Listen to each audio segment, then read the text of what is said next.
Hello, Brenda Curtis here of LordandCurtis.ws, two S's. And today I had the distinct pleasure of interviewing David Hare, a longtime mobile dweller since 1982. But before we get started, let's take a quick look, or a quick peek, into David's mobile office. David? Okay, this is how I mount my computer in my van. Pardon the mess, folks. I've got a metal post that comes up from the floor, and the computer, actually I have two sitting there. The bottom one is velcroed to this stand, and then the top one is just set on top of it. I hate laptop keyboards, so this is how I use my keyboard. I've got a keyboard that I use a velcro strap to strap to the steering wheel when it's in the lock position, and I have my little mouse sitting down there that gets me away from that track button. A little bit about, what do you or don't you like about the mobile lifestyle?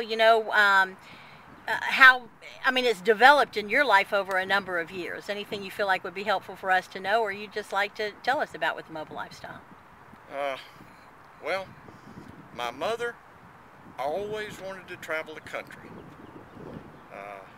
Daddy was real happy to stay at home. Mama never went.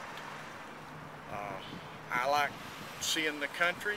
I've been all over it. I've been all over the 48. And you cut me, I think you'd see. It would probably come out gypsy blood.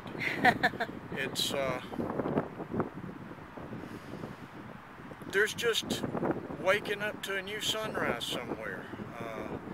This country is so beautiful if you take the time to just sit down and enjoy, or drive through and enjoy it. With my work, I've worked all over the country. I drove through the Painted Desert. I went through the Painted Desert at about 85 miles an hour. Wow. Sorry, I speak. But I want to go back. I want to park. I want to walk around. I want to drive up the road another 15 miles, and I want to park again. It's just, there's too much to see. You love the adventure and exploration and just all the scenic beauty. I really mess it up here in a minute if I brought a word in it, but he did. He gave us a beautiful country, and most people don't enjoy it. Absolutely, absolutely agree. It's amazing. I think it's amazing. I just love it. They don't take time to smell the roses anymore. People kind of go in the house and in the workplace and in the store, and they really don't enjoy the beauty of what's around them that much.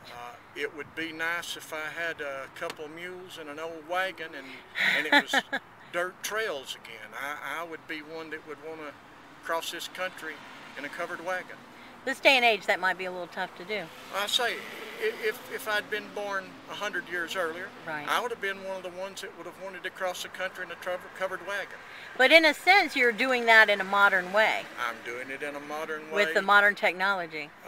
And believe me, I do enjoy the modern way. Yeah. I like my air conditioning.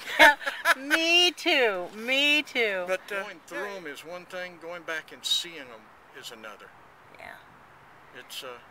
It's an awesome, you're right, it's an awesome lifestyle.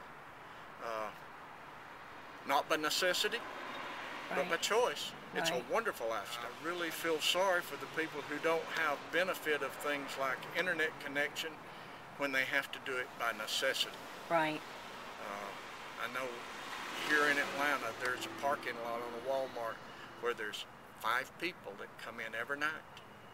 One in a pickup truck and 3 in cars. Really? Or 4 in cars. They're not equipped. Right. But they have no choice. And they don't really want to meet people that could help them find better ways either. Right. Those people, they're down and well, I think there's 2 different types of mentality, and you can see if you agree with me on this, but I have really felt strongly that there's like 2 different types of mentality when it comes to mobile dwelling, especially when it comes to like van dwelling and things like that. Mm-hmm. And there's one mentality in what you're talking about, that it is an enjoyable lifestyle and you have everything and you're set up. Now you are a man who you know how to set things up, you know how to do what you need to do to be able to take care of your needs, and you're very generous with that knowledge with other people. And that's one reason why I I'm writing my book and that sort of thing, kind of the simple side of things for people who are not going to be able to go into all of that, to be able to do all of that. Even some simple things that you and I know would help them tremendously just to be aware of. But I think there's another side of it, and I think you and I both, and many people we know, see it as that mobile, enjoyable lifestyle. But there's another side that people, like the people you were talking about, and many other people who are not familiar with it, see it as a form of homelessness. And when you see it as a form of homelessness, I think that there is a completely different attitude, mindset, everything about it is just completely different. I don't see myself as homeless at all. I see myself as having a really cute little home. I feel myself as lucky. I have 3 mobile homes, Right. and I have a house. That's right.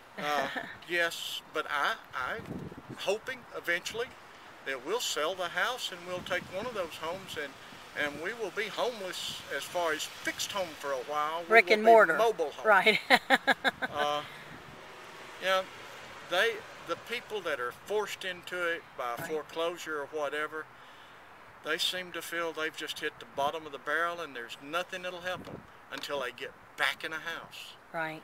If they only knew with a little bit of adjustment, they could make their living circumstance a whole lot better. Definitely. Even if they understood simple things, even having an inverter that they could get pretty cheaply, to power up some of their things. I mean, and knowing to a cheap gym membership or something for their showers and things. I mean, I have seen interviews on TV, and I'm sure you have as well, where people are even in the tent cities and things like that, and they look like they are in some kind of concentration camp.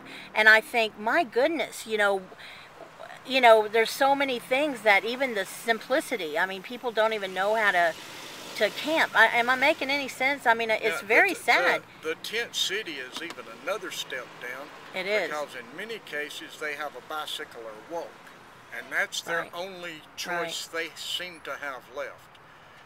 Those that have a car to stay in at least they have some kind of ownership and shelter and privacy. They have a little ownership still, and they have a shelter. Right. I like tent camping, but I would hate for it to be my only form of surviving. Me too, and me too. I think it's really awesome that you have everything set up the way you do for yourself. I also think it's awesome the way that you are so generous to kind of help other people, verbally on different forums and things, but also I've seen you help some people in some tough situations, plus people that just, like myself, really have no clue, and when it comes to those things, and really need that expertise and help, and you have been real generous with that.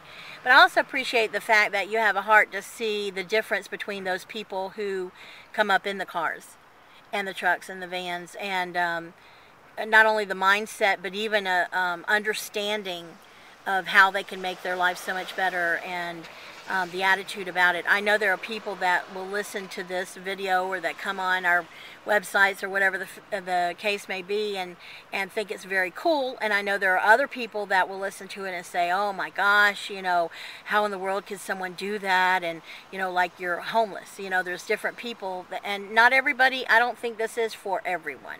I don't think this lifestyle is for everyone, but I think that no matter who you are, if you can learn to adapt and be happy and enjoy the important things of life around you, that you'll come out way ahead, way ahead. Thank you so much. It's been such a pleasure, after knowing you for a couple, 3 years, to meet you in person.